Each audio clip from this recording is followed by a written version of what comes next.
You're listening to the Built on Slope Road podcast for Cardiff City fans by Cardiff City fans.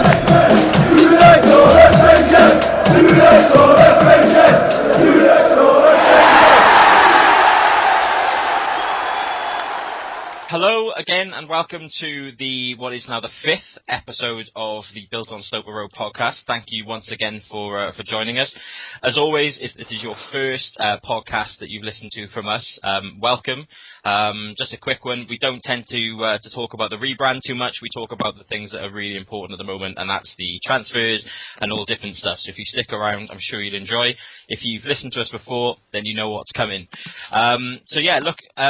Thank you for everybody that's kind of getting involved with us at the moment. Everybody's kind of, sending us questions in every week and downloading from, the website, from iTunes. And, of course, we've got our new YouTube channel as well, so you can now listen to the podcast there. Just get involved. Keep them coming on. We're really, really enjoying it. Need to introduce the rest of the team. The three guys are here as always. We've got Mr. Dean Rood. Right, Steve. What's up, man? I'm alright, man. How are you? Yeah, I'm not too bad, thanks. Good. Mr. Benny Factor. Hi, how are things, boys? There it is. Pirate of the Week. And Mr. Adam James. You alright, boys? Anyone else warm? Yeah, I'm boiling. Absolutely boiling. It's pretty warm, isn't it? Yeah. So, look, before we kind of get into everything else, if you listened to the pod last week, Dean had his birthday. It was actually, we recorded it on the day of his birthday, and a member of his family was very nice to buy him a stats book. So, look, we obviously had a great response from people in regards to the stats, and it seemed to be a common theme going through last week. So, we've asked Dean to come up with another stat, so no pressure, Dean, but have you got another good stat for us this week? Yeah, I've got a music-related one this week.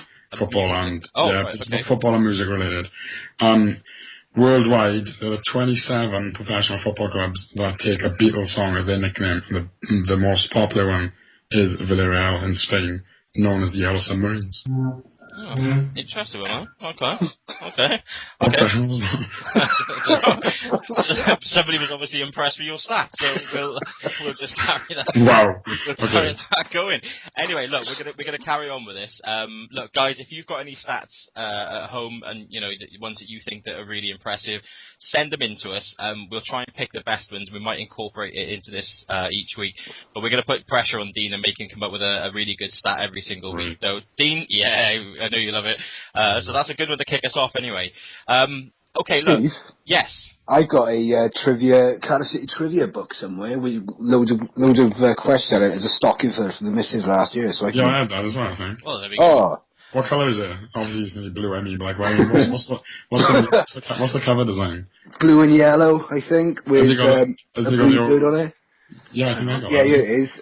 Never mind the bluebird. Yeah, I got that. Yeah. Sex Pistols cover, yeah? Fantastic. Yeah. Just not to interrupt you, but we are in the middle of recording a podcast as well, so I just, sorry. That's okay. By all means, bring it to the table next week. But yeah, I'm glad you've both got the same book. That's beautiful. Breaking news: Dean and Benny's missus both shop in the same place. Yeah, exactly. And the same person. Just controversial. Oh. The key point of this anyway is whatever's in that book, Adam knows. He actually probably put that in there anyway, so he doesn't even need the book. Anyway, look. It's been a big week for us in regards to transfers. I'd love to be sitting at this point saying, yeah, we've signed this player and we've signed this player. Obviously, we didn't. It all went a bit south in regards to Victor Wanyama, who obviously opted to join Southampton. And also, dare I say it, the Thomas Ince saga.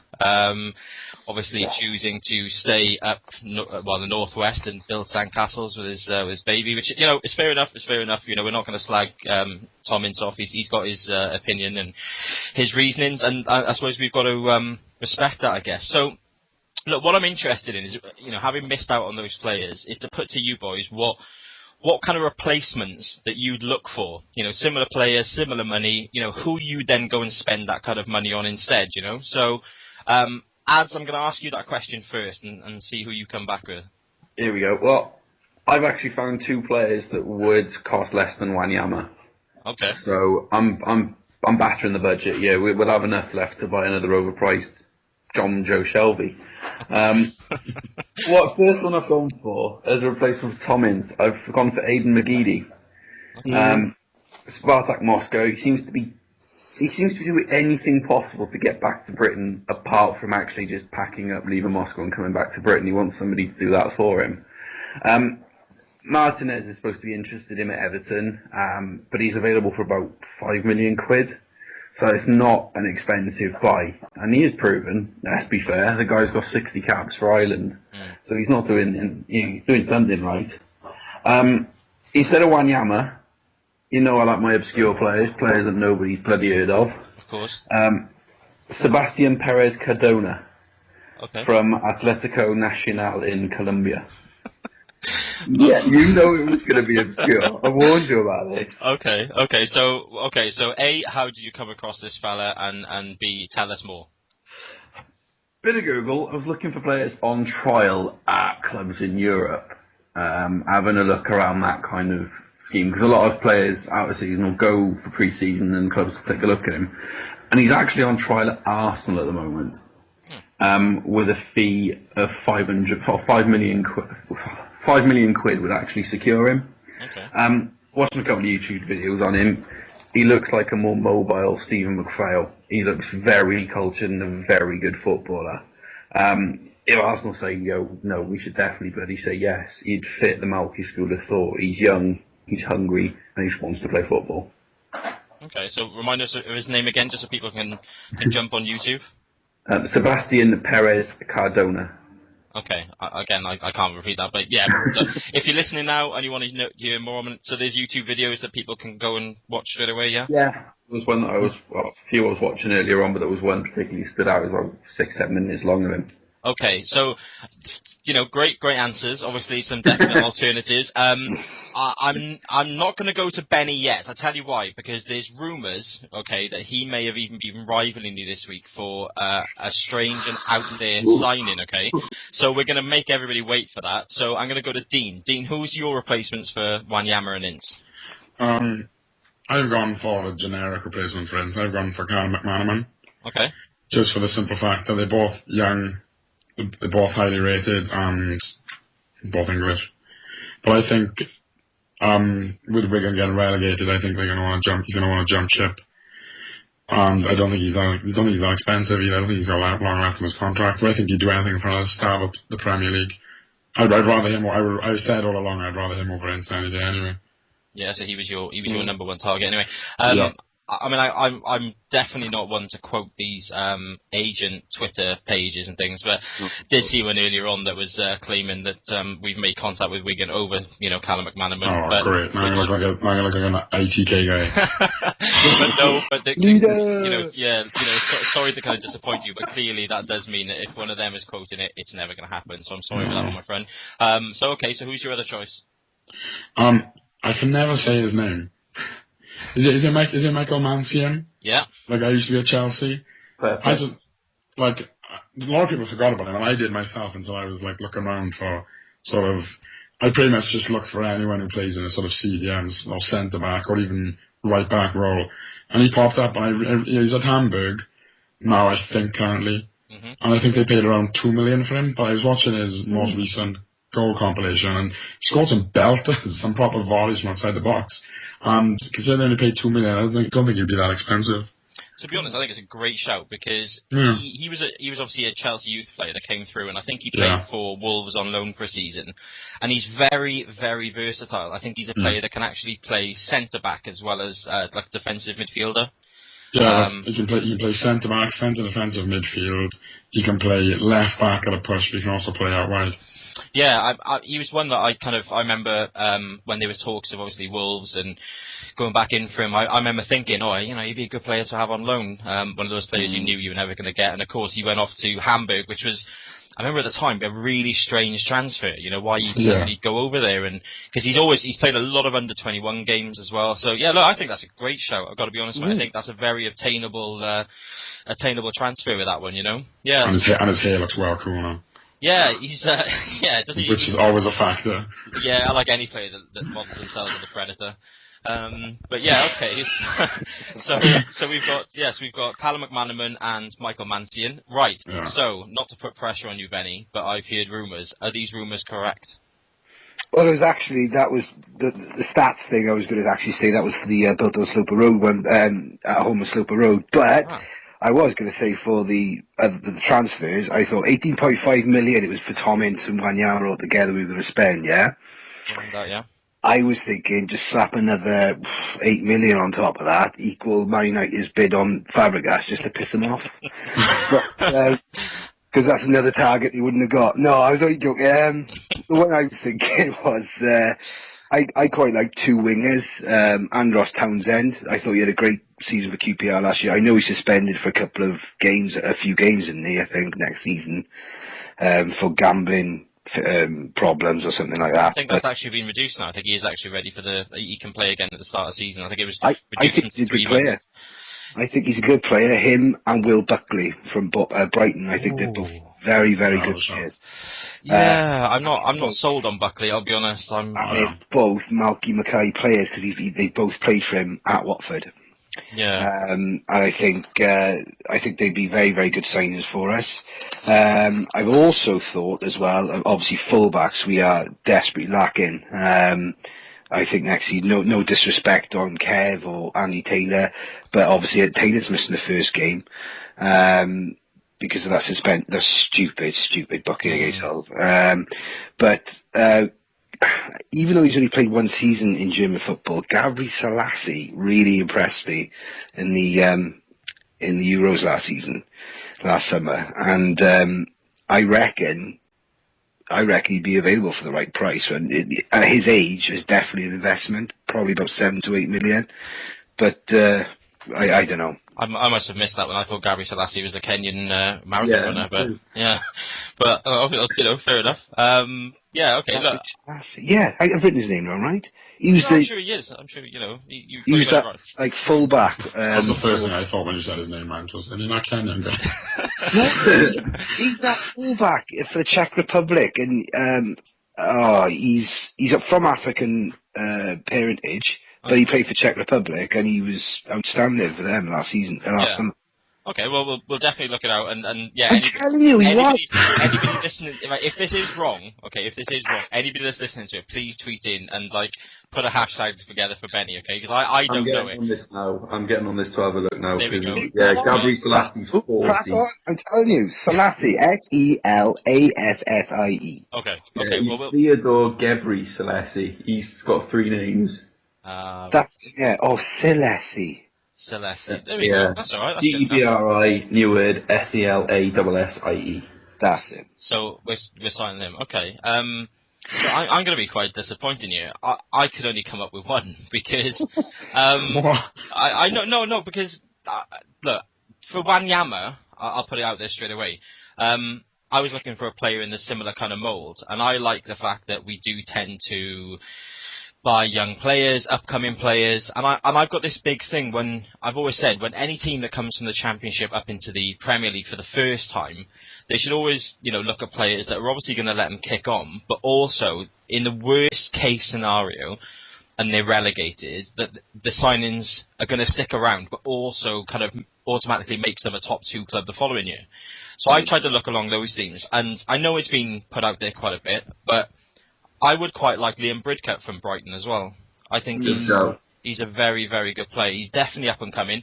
I think the figures that they've been quoting, between 6 and 8 million of rubbish. He's definitely not going to be in that kind of region. But I think, no way. I think probably 4 to 5 million, purely because obviously he's got so much potential. No, that's a bit generous. Well, I think I was really impressed with him, in the game at the CCS last season.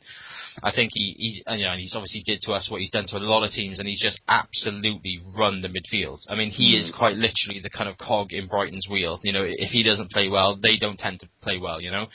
It's along the lines of like a defensive kind of Steve McPhail. Just a little bit maybe more box to box. So I went like that. For the other one, I don't know. I mean, look, I think this is where it's going to be left to Malky to pick somebody up from the continent, because as I wrote in a blog this week on Ince and Wanyama, there's a lot of reasons for me why Ince's fee was what it was. I mean, he's English. The sell-on clause that Liverpool had meant that the price was going to be hiked up. So I think you're going to get that with any British player we look at. I think McLean of Sunderland is a possible, kind of player that we could look at, someone in that region, but I'm wondering if Sunderland would want to let him go to us, whether he'd want to come to us. But I think this is really going to be down to Malky to pick somebody up, from the continent, maybe a little bit cheaper, kind of half the price of what Ince would have been, for the same quality and same age, So I've let you guys down this week, and I apologise for that. But I just, I just think that this is where it's going to come from. I know there's been links to Albert Adoma. I know very, very mixed feelings on him. Maybe he's going to be that one. I don't know. But I mean, look, we'll talk about him more definitely if things kind of gather pace, because I've seen it in a few places that we're being linked with him. But yeah, look, I think that guy. Is he the answer? I don't know. Is Quincy Owusu-Obey definitely going to be coming in now? Oh, please, Steve. I only did it for Adam. I know how much he loves it. So yeah. Look, I appreciate you come back to me with some great answers here, guys. I really kind of, I really like that. All right, so look, let's look at, the players then that have been quite heavily linked this week. There's been quite a few, but the ones that have been kind of really, kind of marked the most and kind of heavily linked. We'll start with another Benfica forward. We were linked with Oscar Cardozo quite heavily a few weeks back. Obviously, nothing's come of that. Now it seems that we're possibly looking at a loan move for Nelson Oliveira. Obviously a quality player. This looks like a loan with a view to a permanent move. There's possibilities that Spurs are looking at him as well.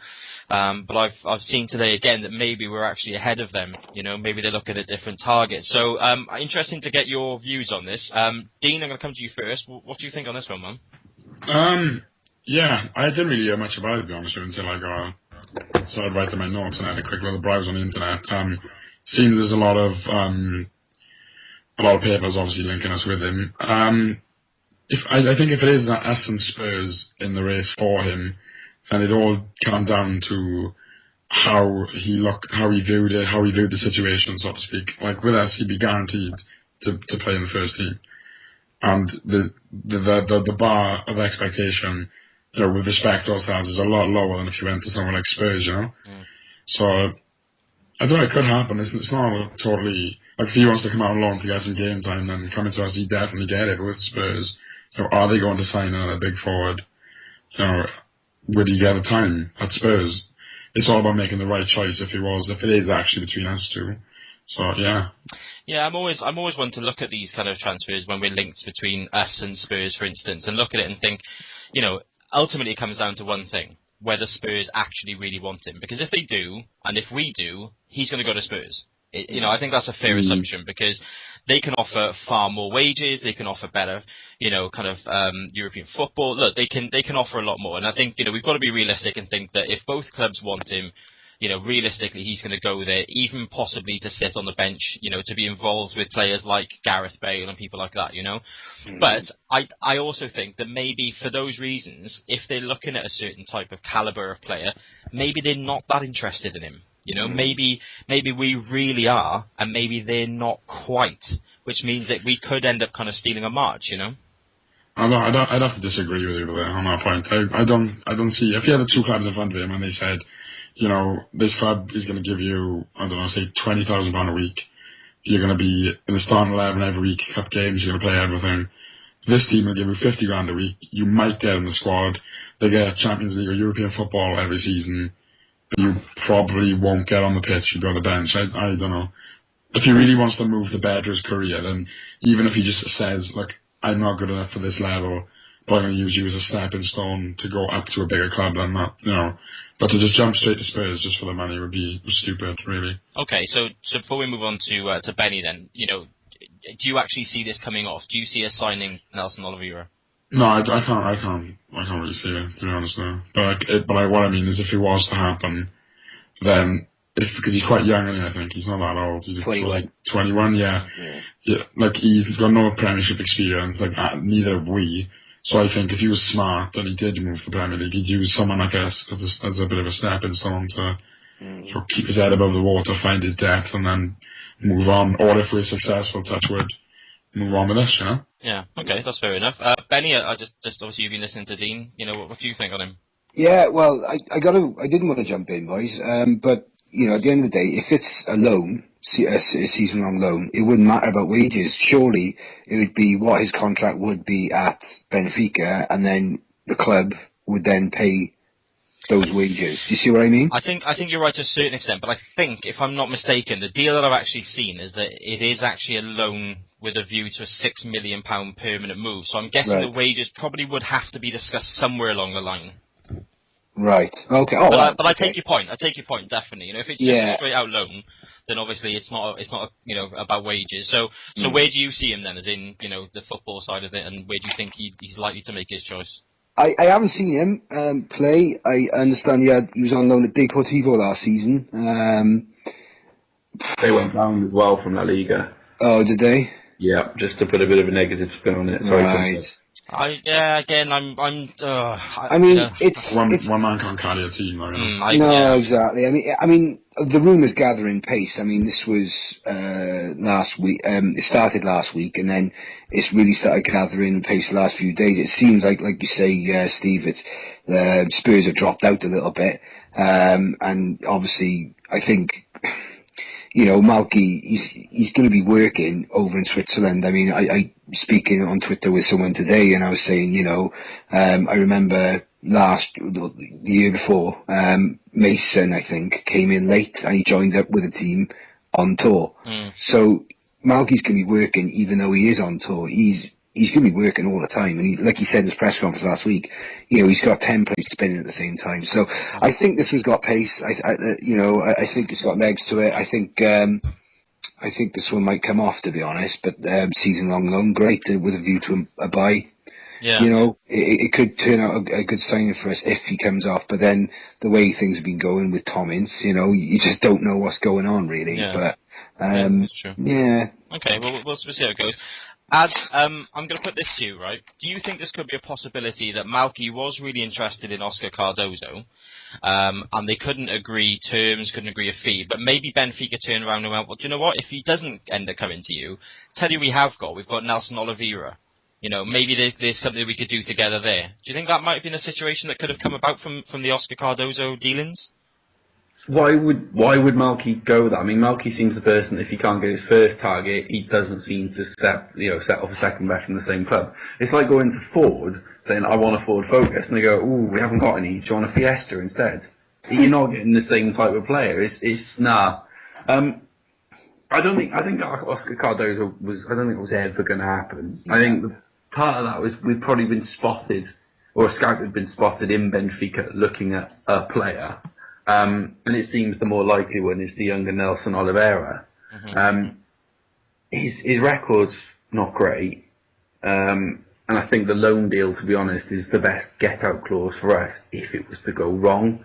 We can just say, all right, we've got you on loan, it's Christmas, it's not really working out, we're going to let you go and we're going to look at getting somebody else in then in the January window. So there's a get-out clause that way. I'm not sure. I can see it happening, but I can see Rudy Gestede getting left ahead of him in the squad. Bloody hell. I mean, that's music to my ears, I'll be honest. You know how much I love Rudy. Okay, that's a brave show. You think about Premier League. Premier League defenders hate players who can't, who are awkward. Look at Matt Smith and how effective he was for Oldham. He was ridiculously effective because he was 6'6" and he didn't know what he was doing. And, how was Martin Skirl supposed to know what he was doing? Rudy Gestede is awkward and useless. Was Nelson Oliveira is a cultured target man. I'd prefer to have a Leo Fortune West or Rudy Gestede playing than a cultured target man. The defenders don't know what they're doing. Ads, I'll be honest, you're preaching to the converted. I agree everything you're saying about Rudy Gestede. Rudy Gestede should be number one for Cardiff City, on the team sheet.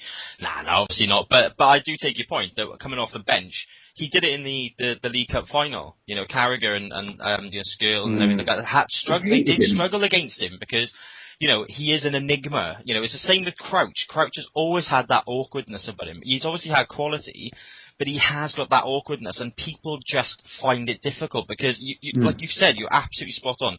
If the player himself doesn't always know what he's doing, he's that kind of maverick sense. then of course, I mean, the big downside is that none of his current team will also know what he's doing, and of course can't read him. But he is, for me, he's definitely shown enough to be part of the squad. But yeah, that's enough kind of Rudy loving. So, yes or no, do you see Nelson Oliveira actually joining Cardiff City? It is what, I don't know. It's because it's coming out of always one of these in the know accounts and it's been all over Twitter.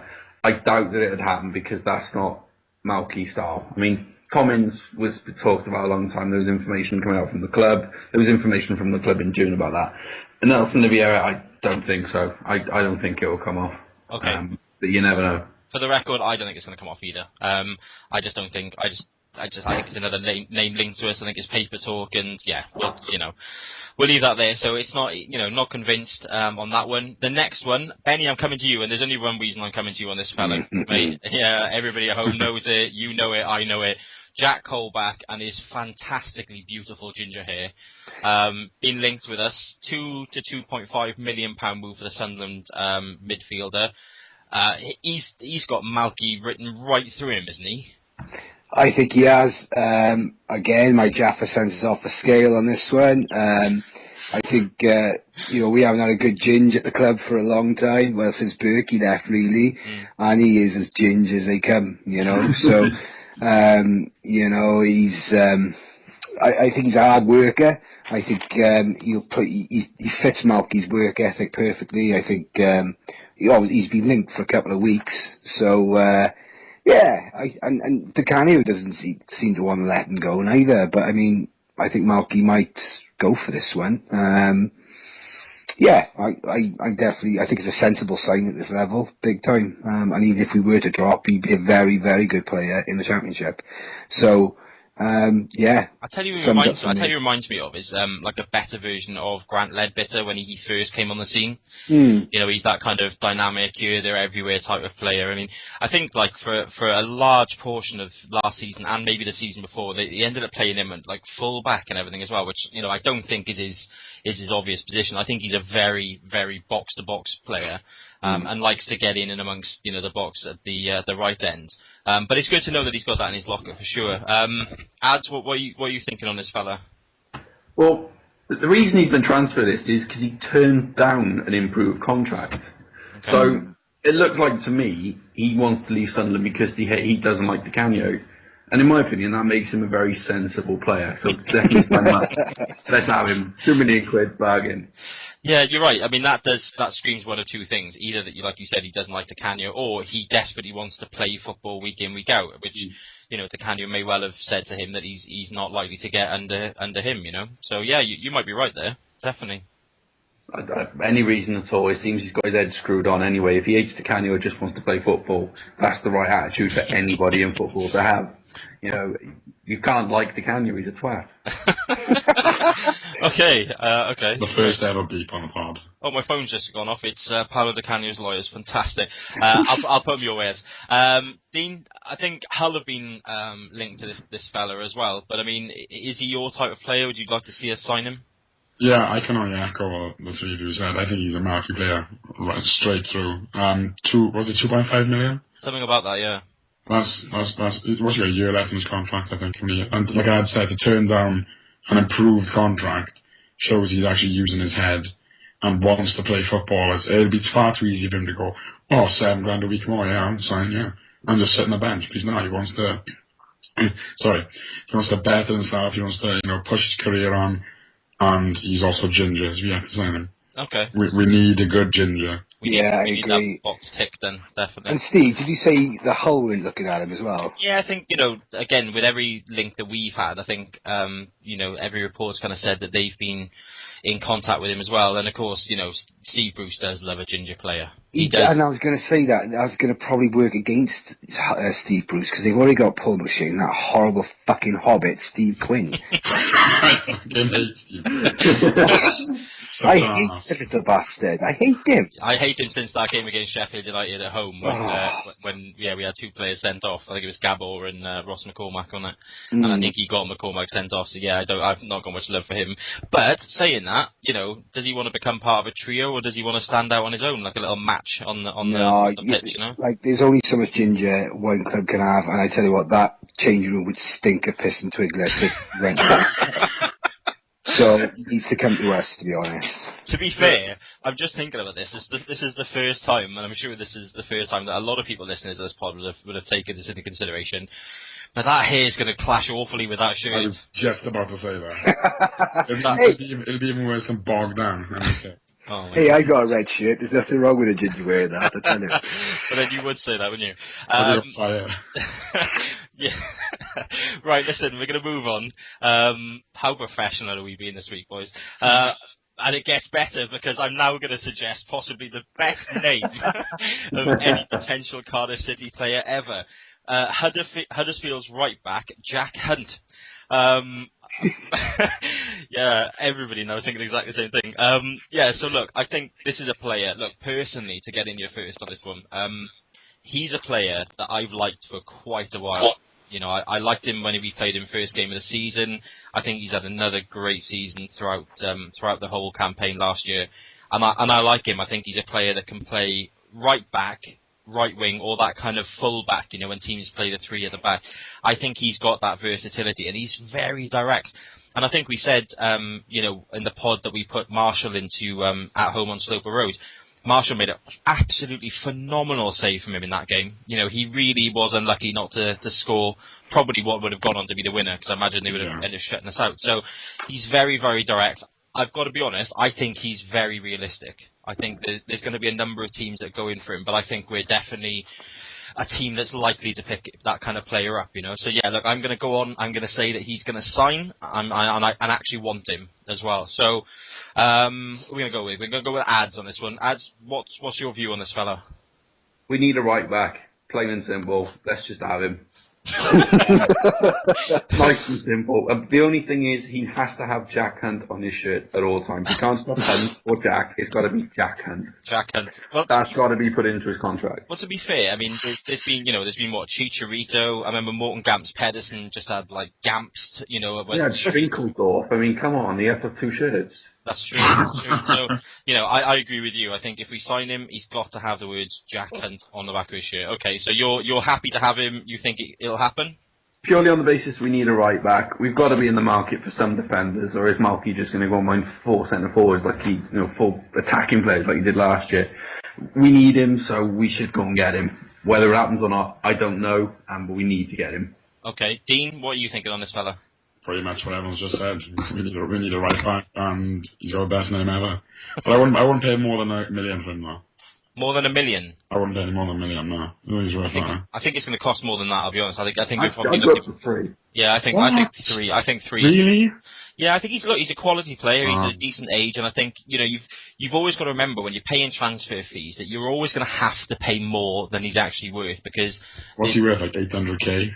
No, I think that's unfair. I think he's a really attacking right back. I think he is officially valued at 800k though. Yeah, I mean that's you know. I'd go 1.2 million. not a penny more. Thanks, Dean. I appreciate that. That's just for you as well. Yeah, if Ian Moody is listening, you know, and you need somebody to obviously sort the transfer dealings out, negotiations, Dean Moody is available. Yeah, I'm more direct than fanning around for 8 days comments. Okay, right.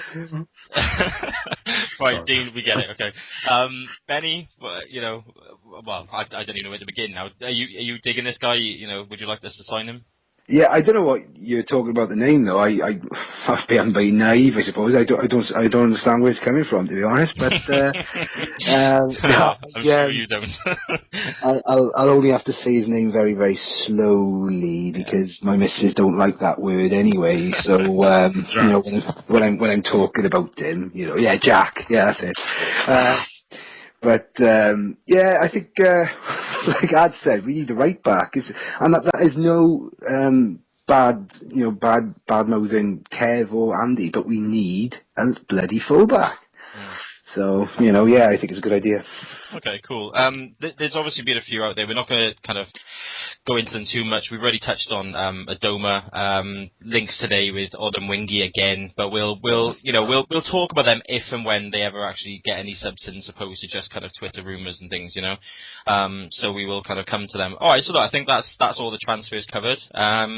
Okay, so look, ads. A few weeks back we started this this feature about Kadeem Harris. Before we get into it, can I just say a massive thank you to everybody that started tweeting Kadeem Harris last week about his nana's birthday. That was really funny to see him. I'm just imagining this kid in a hotel room on the way to Switzerland now, just looking, why did everybody know about my nana's birthday? So look, really, really appreciate everybody getting involved with that. That was really, really funny. So can I just say, they're actually going to be blocked. From who? What? By Kadeem Harris, yeah. Kadeem Harris has now blocked you. Yeah, I said big up Nana Harris on her 80th birthday, and now I can't follow him anymore. Right, so okay, if this obviously continues, then this is going to be an issue, because obviously Dean's not going to be able to follow him or stalk him anymore. I'm saying this is a glitch, though. I'm going to try again after. Yeah, it's just a glitch. But listen, it'd be even funnier if everybody started doing it again, definitely. Just don't get blocked for it. Okay, so look, we know one thing that he's been doing this week then, Ads, blocking Dean. Has he been up to anything else this week? To be honest with you, not a lot. He has posted a couple of videos on his Instagram from his nan's party. Yes. It did look like an absolute riot. There were some great moves. Honestly, it was like Strictly Come Dancing. Yeah. It was absolutely unbelievable. But apart from that, he's been unusually quiet. It may well be a case that his leave of absence has begun, and we're not going to see much of Kadeem anymore. We hope not, because we thought this last week, didn't we? And suddenly, whilst we were on air, whilst we were actually recording the pod, suddenly he, kind of burst into life. So we'll have to keep an eye out throughout the pod as well, just in case there's something more comes out. But just out of interest, do we know, was the party a success? Was Nana Harris happy with everything that that went on? From what I can see, yes, it was a definite success. There was plenty of people there. It looked like a good old-fashioned church hall, so I think he's done well. The lad's done well. Fantastic. I mean, look, he's going up in the world. He's got his new car. It's Nana's birthday. He's obviously some sort of party organiser. Yes, Kadeem Harris. It looks like you've had a good week, mate. Big respect, Kadeem Harris. Big up the Kadeem Harris, massive. So that sounds like an exciting time. There is an update on this. Twitter was just over capacity. I am now following. Ah, fantastic. Hey. So we're happy. Thank you. So anybody that's that's worried that Kadeem Harris has blocked them, we know it was just a glitch. Cool. So look, all that's really exciting. So obviously it makes sense to bring it straight back down to earth with a Jordan Much watch. Sorry, Jordan. We know that you're exciting. Really, just try and show it now and again. No, anyway, Ads, has Jordan Much been up to anything exciting this week? Well, bit of a Jordan Much update from this week. I've learned that strawberry jelly sharks hurt his teeth. Wow. And there's your answer. Adam James, I'm gonna ask that question again, just in light of what you've just said. Has Jordan Much been up to anything exciting this week? No. Okay, there we go then. Okay, so we've come to that part of the show again where we welcome our special guest, and this week, this man needs no introduction. It's this guy. Gavin Ray. Gavin Ray. Ladies and gentlemen, it's Gavin Ray. Welcome to the pod. Hey. Hi, Gav. Thanks for joining us. How are you doing? Hi. I'm good. Good. Yeah, excellent to have you on. Before I introduce you to the boys and get into it, we've got some stats for you that Adam, our regular stato, has put together. So look, hopefully these are all correct. Signed for us in 2007 from Rangers. Made 130 appearances, scoring 7 goals. Scored your first goal against Plymouth Argyle. You've played 14 times for Scotland. Cardiff is... Yeah, okay, good. Glad we got that one right. And Cardiff is your only club outside Scotland. Yep. Yeah. And the most important one, you once cost Dean of this podcast £800 by scoring the second goal in the 2-0 win over Hull. Yeah, that's true. That's true, Dean, yeah? Yeah. So... I'm trying to forget about that. No, let's really rake it up and make it go through. Tell us the story, what happened? It was, it's when we signed Olivignana on loan. and Cardiff 2-0 was, I think it was 70 or 80 to 1, I think. And I was sitting in the bookies with my friend, and he said, put money back. I said, no. I said, is he really going to score? Because he scored probably once in his life, all of Indiana. But yeah, he scored first goal, and I thought, please now, just stay 1-0, or, just equalise, and then we score again. But no, you scored. You tapped it to the keeper's legs to make it 2-0. I was devastated, absolutely devastated. Yeah, cheers for laughing, guys. That's fine, mate. It's always good to hear you go through that. And Gav, just quickly, before we go on, that ball from Aaron Wilding, kind of the cut inside for that goal, that was a pretty special ball, wasn't it? Yeah, it was. It was a great little ball from young Aaron. It's a shame he's obviously had to move on, but, he's a good wee player, and hopefully he goes on and has a good career, Yeah. No, to be fair, it was one of the moments where we really thought, oh, right, okay, he really has got something about him, So, okay, listen, I'm going to do the kind of formal interviews. Obviously, you've already heard from Dean and kind of heard everybody else laughing in the background. So look, Dean obviously is our obviously betting guy. So, Dean, say hello to Gav. You alright, Gav? Hey, mate, how's it going? And we've got Benny. Hi, Gav, how are you doing, mate? You alright? Hey, mate, how's it going? And lastly, we've got regular Stato Adam James. You alright, Gav? Hi, mate, how's it going? Lots of nice Welsh voices here. Yeah, do you miss these kind of accents then? Yeah, I got used to it over the 4 years I was there, so yeah. No, it's lovely little accent, that. All right, well look, let's kind of crack on then. Obviously, we really appreciate you coming on. We'll talk about football firstly. I know you've just kind of started up a business, which I'm really kind of keen to cover as well. But if we kind of talk football firstly, last season you were at Aberdeen, and I believe that you've just gone back to Dundee, which is what was your first club, and I think this is now your third stint. Is that right? Right. Yeah, it's my third time back at Dundee. So. I was obviously disappointed the way it ended at Aberdeen after I played a lot of games last year, and just I think with the change in management, he maybe just wanted to freshen up the squad, and the new manager came in the last few weeks, and he was fine with me. Like I got on fine with him, but he just wants to put his own stamp on the squad. So I had to move on again, and I got the chance to go back to Dundee, which has been a great club to me over my career. So it was an easy fit. Yeah, so it was a case of you were willing to stay at Aberdeen then, but obviously just they weren't willing to offer another contract. Yeah, basically I signed after I left Cardiff. I was without club for maybe I think it was about 2 months, and then I went to Dundee because my friend who had played with previously at Dundee with the manager, and it went really well. I played I think it was only about 11 or 12 games, and then I scored 4 goals, and then I got a move to Aberdeen that January. And then I signed an 18-month deal, so that took me through to this summer. And obviously that was up, so the manager says if I'd had another year, he'd had no problem obviously keeping me, but just because I was out of contract, it was easy for him to put his own stamp in the squad, which I appreciate. Managers have got to be ruthless, and that's just the game we're in. I was gutted because obviously I'm from Aberdeen. I grew up supporting Aberdeen, and obviously we're back living in Aberdeen as a family, so it was ideal to stay, but we're still staying in Aberdeen. I'm just going to commute to Dundee, which is about 55 minutes away, so it's not too bad. But the first choice was to stay at Aberdeen, but moving on to Dundee again, as I say, easy enough for me to go and do that because, as I say, it's been a great club to me over my career. Yeah, I guess for you it's about playing games at this point in your career, I guess, and obviously you're going to have that chance with Dundee again, I guess. Yeah, no, totally. I want to obviously carry on playing as long as I can. I still feel physically fit. I mean, I think I played the most games for an outfielder last season at Aberdeen in the top division. So I mean, fitness isn't a problem. I wanted to obviously maybe stay in the top division, but it wasn't to be with Dundee getting relegated. I mean, I've also been offered a little coaching number as well at Dundee, so that was something that I look forward to as well. So as I say, easy to go back there. And what's the plan for Dundee? I mean, if I'm not mistaken, they kind of fell from the SPL last year, so are in the second tier now. So I think they'll be playing Rangers this year then. So that'll be an interesting kind of game for you. So is it looking to kind of bounce back straight back to the SPL? First time of asking. Yeah, we obviously want to get back toward win promotion and get back to SPL.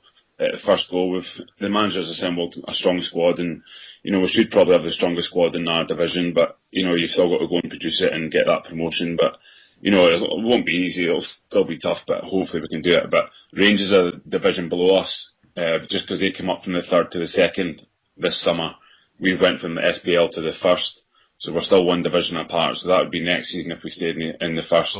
We'd be playing Rangers. Whereas hopefully we'll get promoted. We won't play them again next year. But we've got them in a friendly coming up, so should be interesting.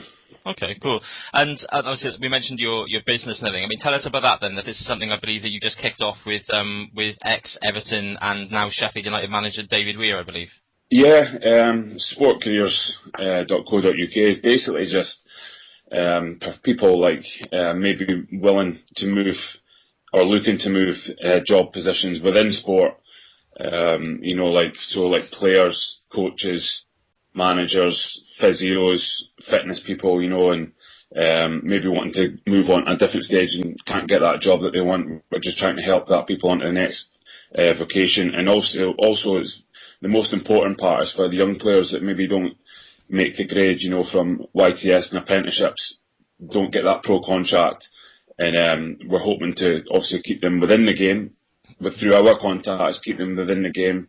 But if they don't do that, then obviously we would try to get them into commercial work. I mean, I don't think there's enough of that in football, that people that don't really make the grade, they're not really catered for that much. So it's just a service, just to try and help people move on to that next step in their job, Yeah, I mean, it's interesting you say that about the support and things, because this is something I've seen on a documentary recently, that there isn't that much support to players that, ultimately kind of give their entire childhoods to, be the best player they can, and for whatever reason at certain ages, they get kind of let go, and there isn't enough that kind of prepares them for that, it can kind of obviously spiral into quite a bad feeling, and I mean, there's obviously success stories where people have come back from that. I mean, even Craig Noon, obviously of our team as well, I think was like that. Was ended up as a painter and decorator in Liverpool, and then had to start through the kind of leagues again, and obviously now a Premier League player. So yeah, so it's that kind of thing, and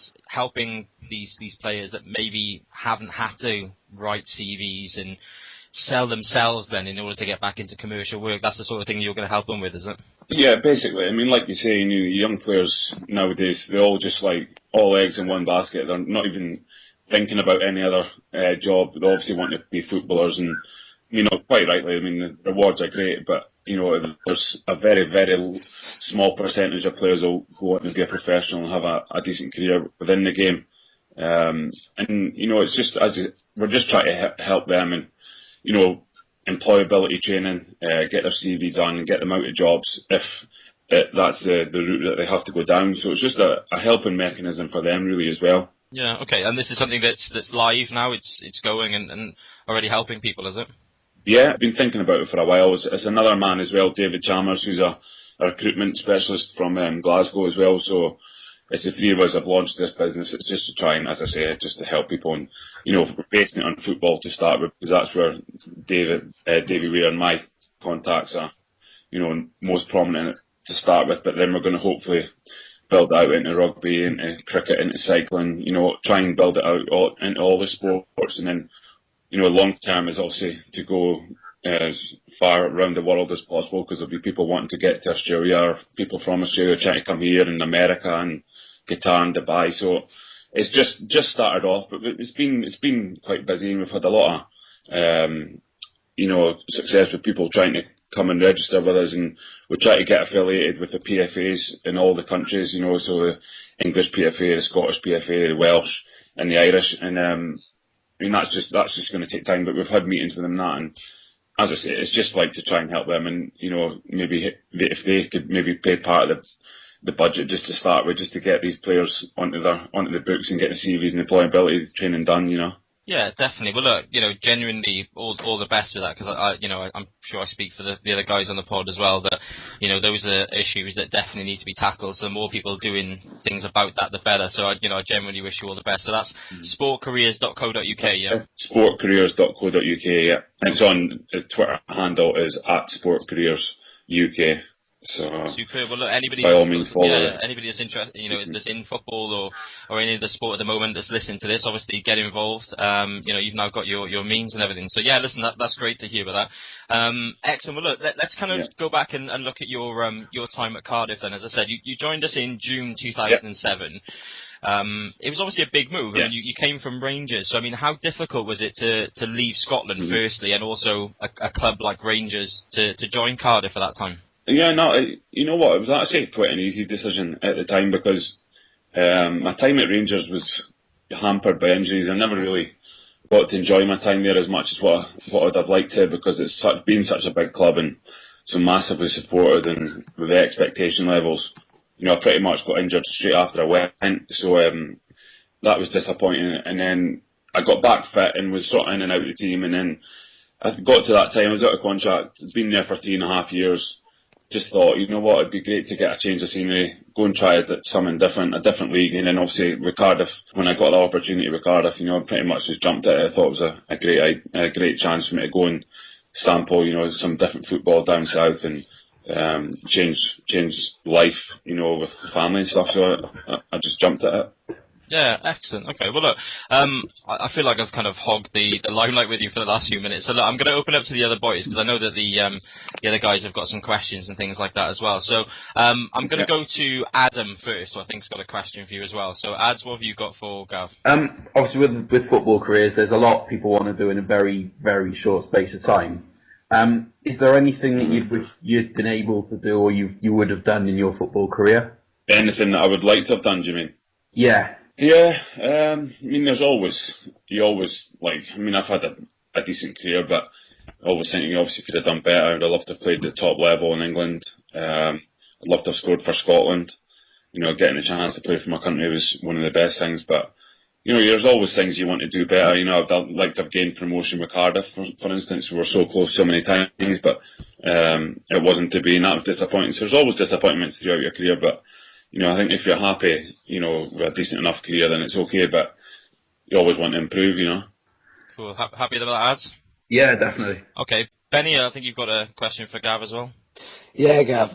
This one's basically, you had a couple of midfield partners whilst you were at Cardiff City. Who was the best you played with or enjoyed playing with the most? I'd probably say Steve McPhail, because when I first came to the club, like, it was me and Stephen in the middle, and you know, he's such a gifted footballer. Naturally, it was great for me to play alongside him and just see like how good a player he was. I mean, we had a couple of young ones like Aaron Ramsey as well. You know, he was played with him a couple of times, and you could just see his potential at that young age. It was great to see, and I'm glad he got a good move in that. But I'd probably say Steve McPhail, because I played with him the most, and thought we enjoyed quite a good combination between the two of us. Yeah, I had a feeling you were going to say Steve Mack, but yeah, cheers, mate. Yeah, there's a lot of love for Mr. McPhail. You know, I think everybody was quite sad to see him, you know, kind of go in the end for sentimental reasons. Obviously, he's been here for so long, and look, obviously everything that he's obviously had to go through, you know, personally as well. He's always been an absolute model professional, and there's no question in my mind that the youngsters at Cardiff City would have learnt so much, you know, just basically how to hide the ball. You know, he just didn't let the ball go ever, you know. So yeah, no, that's great. Dean, I think you've got a question as well. Yeah. How would you say that lifestyle in Cardiff differs to that of in Aberdeen or Dundee, etc.? You know, like everyday life. You know, it's because Cardiff's got the rugby as well. You know, I found not so much in Aberdeen is obviously got the one club, and it's, you know, it's quite intense for that. Dundee's got the two clubs, so you've obviously got one team. It's one set of fans that are good for you, one set of fans just don't really like you. Same in Glasgow, and to a great extent in Glasgow, obviously, when I was there. But I just enjoyed the lifestyle in Cardiff. I thought it was very laid back, and, you know, the fans were brilliant. You know, I never had any problems with the fans and that. And just, as I say, because it's got the rugby as well, it's like they've got to focus on two things, whereas up in Scotland, you've basically just got football, and that's it. And I'd say that's probably the biggest difference. But certainly, it was a good lifestyle down there. I enjoyed it. Awesome. Okay, cool. Ads, have you got any other questions? Yeah, I got one here as well. It's a bit after Parky and his stories last week. There's always one. I think anybody who's played football anywhere, there's always been that one player that you think, what the fucking hell did you do that for? All the bastard time. Who was the player that infuriated you the most, Gav? Oof, that's a good question.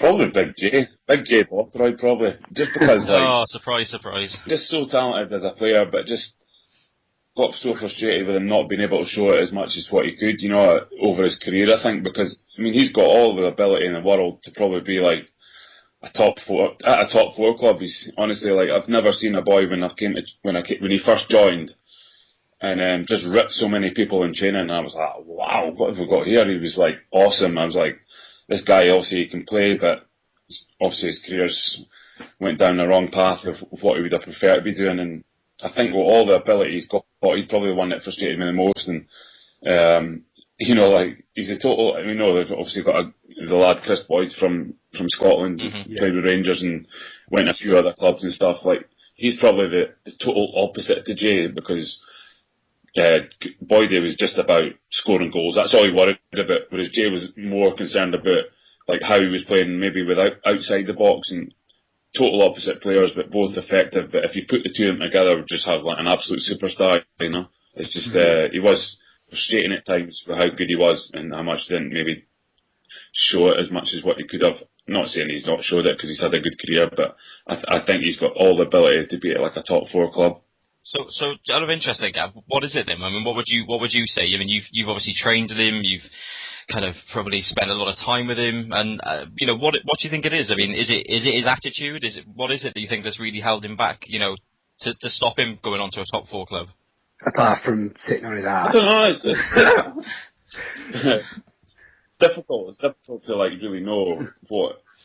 It's got to come from within. I think he's got all the ability, but you've got to drive yourself to do it, and I think he knows he's got something. Because he's not like shy. He's not a shy sort of person, so he certainly wouldn't not know that he's got the ability. But it's just about driving himself to produce it at the highest level every week, and I think that's all. It's just maybe a bit of drive that managers have struggled to get in him. But I think, to be fair, Dave Jones actually probably got the best out of him when he was at Cardiff. It's the most I've seen somebody get out of him. So probably it's just, as I say, it's just driving himself on. Yeah, he definitely had a good season to kind of end with. Okay, Benny, have you got anything else you want to ask Gav? Yeah, Gav, this one's been sent in by my dad by text. First off, he wanted to say, nice seeing you back, still playing. Wish you all the best at Dundee. Yeah. Having played the majority of your footy in SPL during your career, apart from Celtic, would Cardiff City be on a par with the rest, or including Celtic? I'd probably say including Celtic now.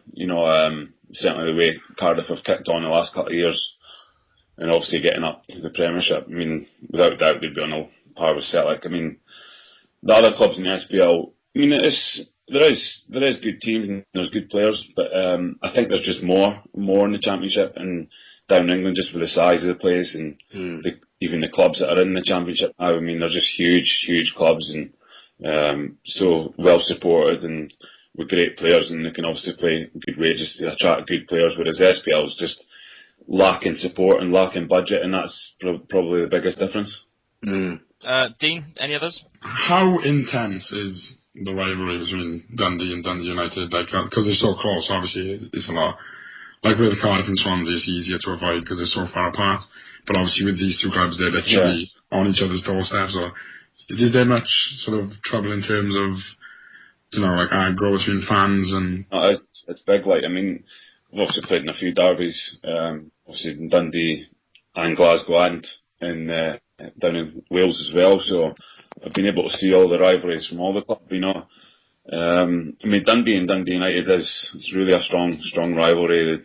They don't really like each other at all, and as you say, with it being so close, I think it just intensifies it. And it's quite a small city, so they're you're either one or the other, and there's always trouble in the game, the match days and stuff. But seeing the other ones, obviously in Glasgow, which was ridiculous, the intensity of the rivalry, and also and in Cardiff with Swansea. I was probably a little bit taken aback with how intense that was as well, just how much they didn't like each other. I was quite surprised at just the level of contempt for each other. So it's interesting to see. I wouldn't have said that, Gav. I think we get on really, really well, and we got mutual respect for each other. Yeah, I think we're all looking forward to this one this year, definitely. You know, Premier League, South Wales Derby. It's on Sky. I think it's now a Sunday game at 4:00. You know, if you're not playing that day yourself, is that something you're gonna definitely make a beeline and make sure you watch? Yeah, no, I'll definitely be watching it. I mean, to be fair, I watch all football on TV, and especially obviously all the clubs I've been at previously, and I watched the Audrey Cardiff game that I could have got to watch last year, and since I've left really, and I'm still in contact with a lot of the boys there, and I'll definitely be watching that one. I'm surprised they put it back to 4:00 though, because that could just cause absolute chaos. But yeah, they won't be safe. We'll see. Yeah, we'll have to see closer to the time. I mean, I think I remember one at Ninian Park, I think, which you played in the 2-2 game. I think that was like really early, wasn't it? I think that was kind of like, was it 11:30, a quarter to 12? Yeah, it was the one when McCormack scored that penalty, wasn't it? Yeah, it was. Yeah. Yeah, no, there was one at Liberty we played at, and it was at 11:05 kickoff. I think I'm sure that's the earliest I've ever played on Sky. It was a live game. Oh. And it was at 5:05, and then I was like, what's happening here? Obviously, for the simple reason to get it done quickly before they could get to the boozers and get out and start fighting each other. Yeah, I think we lost that one 3-2, so we'll move on quickly from that one. All right, well, listen, that's we appreciate you answering all our questions. We've also got some that's been sent in throughout the week as well, via a few different means and everything. The fans kind of wanting to take their opportunity to kind of ask you some questions. So I think Benny's got the first one, so we'll go backwards to Benny. Yeah, this one's been sent in by @Cottrell7 on Twitter. Who was the best skipper you played under at City? When I first went here, I think it was Big Darren Purse was the captain, and then it moved on to Maka, Stephen, and then in the end it was Huds, who's obviously skipper now, and all different attributes. But I'd probably say like the one most naturally I think was the best would probably be Huds, the skipper just now. He just took to it. He's obviously done it before, and I just thought he was probably the best one. Like naturally, I'd played alongside. Yeah. Do you did you what happened then that year? Then Bellamy came in. Obviously, he was given the captaincy. How did Hudson take that? I think he was all right. I can understand that as well. Like why the manager done it, but I think when Malky came back in, he's pretty much just straight away, taking that away from Bellamy, taking that pressure away from Craig, and just give it back to Hudson. Because as I say, he's a natural leader. He's a natural captain. It's easy for him. It's just like it comes to him naturally, and then it can just allow obviously Craig Bellamy just go and concentrate on his football, which obviously an outstanding player. So I can understand why the manager Malky gave it back to Hudson straight away, and I can understand Craig getting it because he's obviously grown up supporting the club, and it's a massive thing for him to do that as well. But I think it's probably the right decision where it is just now. Yeah, I definitely think that as well. Okay, Ads, I think you've got one that's been sent in as well. Yeah, I've got another one off Twitter from @that man called R, to carry on the pirate theme that Benny just started. In your opinion, what was the best and worst thing about playing for City? Probably the best. The best was probably with the atmosphere at Ninian when the first couple of seasons I was there. I just loved playing at Ninian because thought the atmosphere was superb, and it was me moving down to sample a different sort of football in a different league, and just loved it. Just loved playing every week and getting to enjoy the games there. And the worst would probably have been obviously missing out on the promotions, being so close a couple of times, and obviously the FA Cup final, missing out on that as well. So obviously not winning it. So there was always highs and lows. You get that in all football, but I'd probably say that's probably that. Not to put you to drag you through it again, Gav, but I mean, what kind of was the worst for you and the squad? Was it missing out on that FA Cup final game, or not missing it, but obviously losing it, or was it that Blackpool game? Missing out on promotion, which hurt the most for you personally, and do you think that it had the biggest effect on the squad? Without doubt, the promotion one. The playoff final at Wembley. I mean, everyone's geared up that day to be either the best day of your life or one of the worst, because you win, you're absolutely loving it. You've got the summer to go and appreciate and get ready for kicking on at the Premiership, or else you lose it and you just get such a body blow after it, and it's so hard for everyone to accept. I think I had 1 year left at Cardiff at that time, so I was just praying that we could get to the Premiership, just to sample it, even just for a season. You know, even playing a couple of games would have been enough for me. I'd have loved it, but I'd probably say that was definitely harder than the FA Cup final. As hard as that was, I mean, bringing so many fans again and getting the chance to play in the FA Cup finals is huge. But you know, it's probably one that you probably didn't expect to be in. Whereas the playoff final, we thought we had a great chance of winning it, but obviously we didn't. Yeah. Do you remember anything about that game at all? Because it was just so hectic, wasn't it? I remember not playing because I just had ankle surgery. I'd missed the last few weeks of the season. I snapped a tendon in my ankle. And so I remember it was boiling hot, sitting on the bench. I had the big space put on, just praying for the boys and trying to egg them on and try to just get them over the line. And obviously taking the lead twice, I thought, we've got this, you know, we've got a great chance here. But then just wasn't to be, and then just try to console the boys at the end, you know, as much as myself and obviously my family as well being there. So I was just gutting, but you know, it was one of that games you build on that experience, you know. Yeah, cool.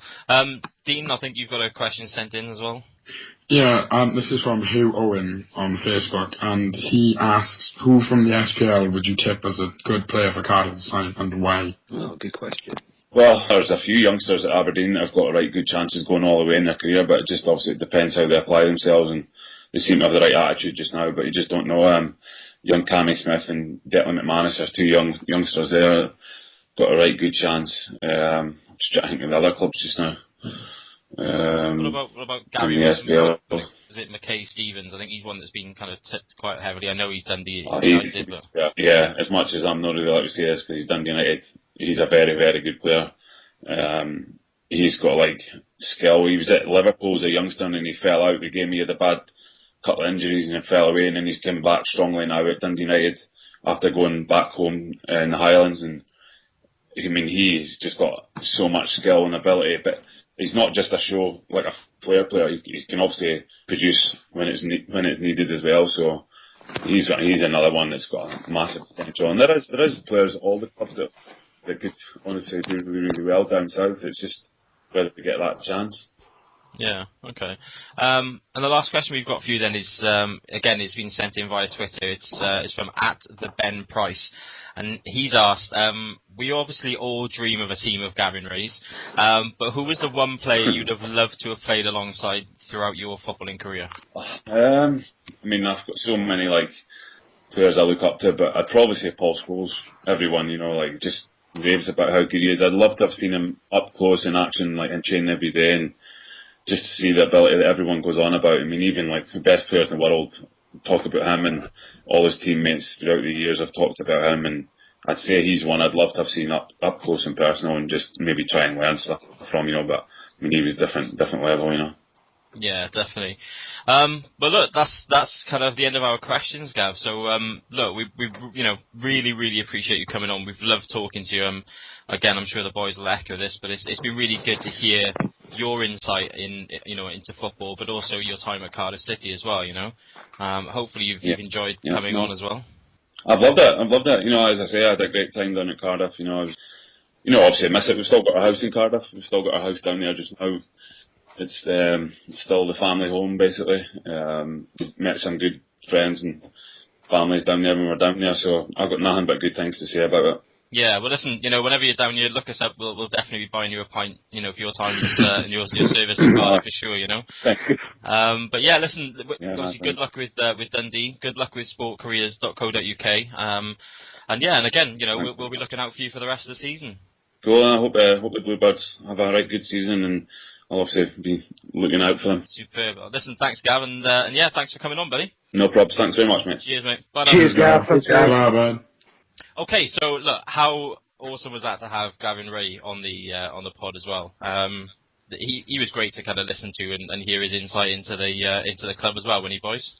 Yeah. Okay, awesome. Well, look, we've come to that point where we look for our best ever Cardiff City 11 hashtag of the last 20 years. We've obviously, if you've not listened to this before, the premise is we're looking for the best Cardiff City 11, players that have played in the last 20 years, and anybody we decide to invite into the team comes to live on Sloper Road forever. So if you've missed any of the pods in the past, let's bring you back up to date. Goalkeeper is David Marshall, best goalkeeper of the last 20 years. Left back we have Mr. Andy Legg. Right back we have Mr. Kevin McNaughton. And last week we invited 2 players in, a centre-half partnership, Mr. Scott Young and Mark Hudson. So that's where we are right now. So look, we're going to go back to the left-hand side of the pitch. We're looking for a left winger, a left attacking midfielder. So who are we going to go to? I think we're going to go with Benny on this one. So Benny, who's your best kind of left midfielder stroke attacker for the last 20 years? He does what he wants. It's Peter Whittingham. He does what he wants. He was brought to the club as a left winger or a left midfielder. If you look back over the last 20 years, there's been not one player who you can really point out and say he's one of the most talented players at the club, and also gets so many goals from midfield. He's had everything. He's had skills. I remember him. It was on Soccer AM show about years ago, but it was a live game, and he got to the byline, turned it inside. He was one of the best pieces of skill I've seen from Wits ever. He also, that goal against Borough, outstanding. And I'll just point out with my stats, which I got earlier from. Yeah, I know I'm giving ads a run for his money here. Signed for 350k. He's had 7 years at City. Now I've got 298 or 300 appearances, depending on where you look. Okay. 74 goals or 73 goals again, depending where you look, okay. And 61 assists in his career at Cardiff City. I mean, the guy is absolute class. I mean, if you look at his goal ratio for that one season in 09-10, it was a goal every 2 games. The guy is just the best left-sided player we've ever had at City.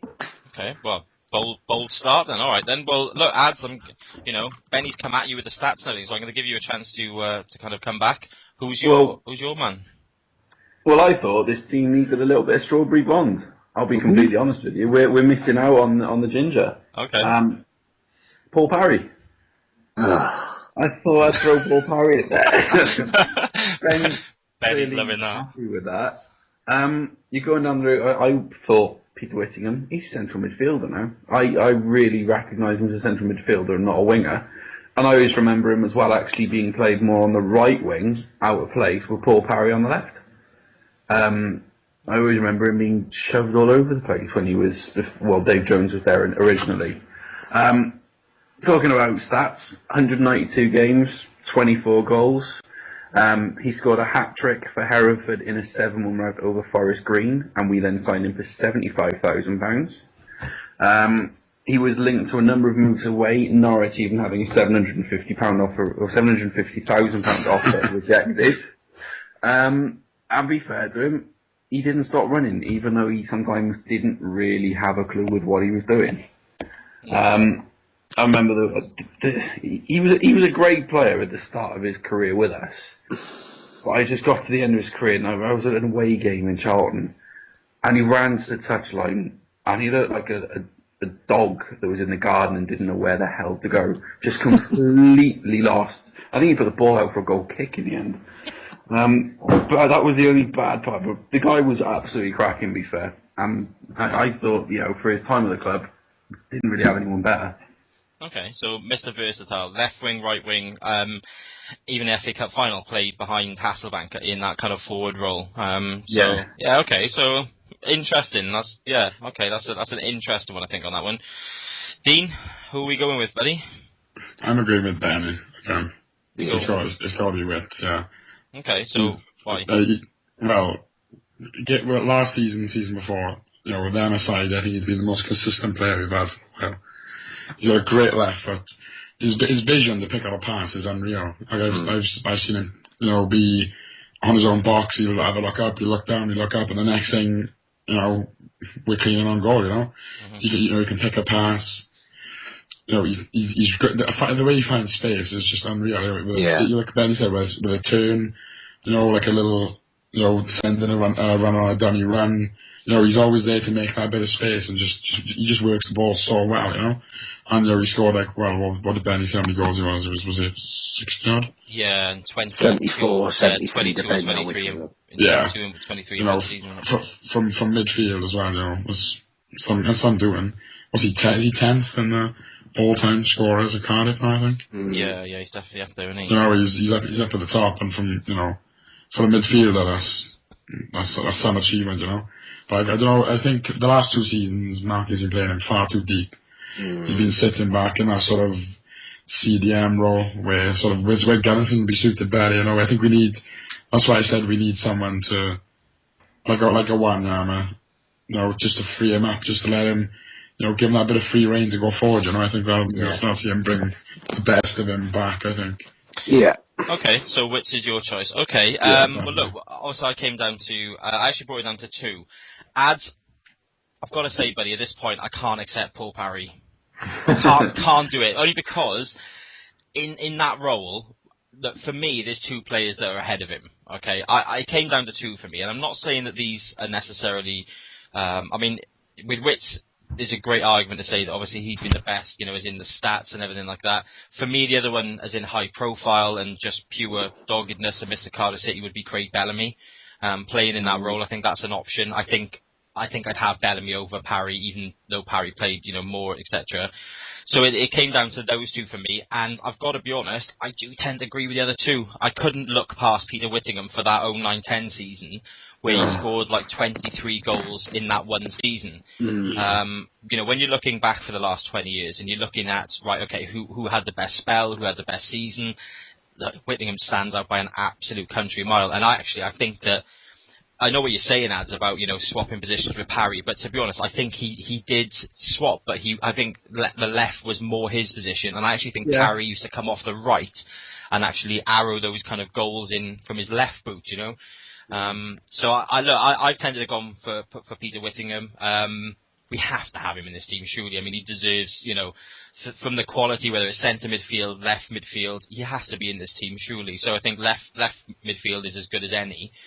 And Steve, as well, with regards to Wits, he's had a hard time the latter part of last season, and fans were getting on his back saying, he was crap. I'll hold my hand up and say, he has been rubbish. But then you look back over his 7 years at City, and he's just been incredible for us. A lot of fans point the finger at him saying, he goes missing and stuff like that. But look at the stats say it all. Even he might go missing the odd game, but I think that the overall career stats at City, he's 1 goal every 4 games. Yeah, I was going to say exactly the same thing. Exactly that. And to have 60 or 70 assists in that time is absolutely phenomenal. Yeah. To some degree, that's probably worth more than his own goals, because it's everything that he does. And look, the other thing to bear in mind is, second half of last season, he was dog shit. There's no question about it. And actually, towards the end of the season, I'm thinking of the Barnsley game where we drew, I think bringing him on actually had a bit of a detrimental effect. Yeah. However, Definitely. I think, like you said, when you look over the span of the 7 seasons, I think, he's obviously outdone anything negative with the amount of positivity that he's brought via goals, assists, general play. Look, he's been absolutely brilliant, and obviously he's shown versatility again because he's had to play a number of different positions. So, for me, I think we have to have him in that position, definitely. I think there's obviously an argument where we'd look at the centre midfielders and we could have, we probably would have mentioned him in there as well. But I think we need to lock him in just to guarantee his place, because I think over the 7 seasons, he's definitely worth, being in the best Cardiff City 11 of the last 20 years. He's definitely been one of the best players of the last 20 years, so he has to be in there. So, Ads, I appreciate the Paul Parry show, buddy. I didn't. I know you all didn't. I was literally looking at Whittingham for central midfield. I had him in mind as my central midfield nomination, so that's why I couldn't put him forward for left wing. Yeah. So I was thinking him and somebody else in central mid. We definitely would have looked at him, come centre midfield without any doubt. But I think, like I said, for me it came down to Bellamy or Wits. I think Bellamy's hasn't necessarily been as good as he was at Man City and Liverpool in the Championship, and I think that he has been on times excellent, but realistically, Wits has done more from that position to warrant it for me. So look, without further ado, we're going to welcome Mr. Peter Whittingham to come and live on at Sloper Road forever. So welcome in, Peter Whittingham. Right, so that's the end of episode 5. So look, thank you all for listening again. We want to kind of point you in the direction of our Facebook and Twitter pages again. Make sure you keep your questions and everything coming in. We've got some great news as in next week's guest. We've got a phenomenal person coming on next week. Former QPR defender, former Northampton Town most recently defender, PFA chairman. Clark Carlisle is actually going to be here on the pod with us as well. So it's absolutely phenomenal to have Clark on. If you've seen the recent BBC Three documentary Football's Secret Suicide, then you'll know exactly why Clark's so hot property at the moment. If you haven't seen it, look, it's on BBC iPlayer. Get over and watch it. Look, it's one of the most touching kind of documentaries that I think a football has done in a very, very long time. So Clark's going to be talking about everything like that, from Gary Speed and to some of his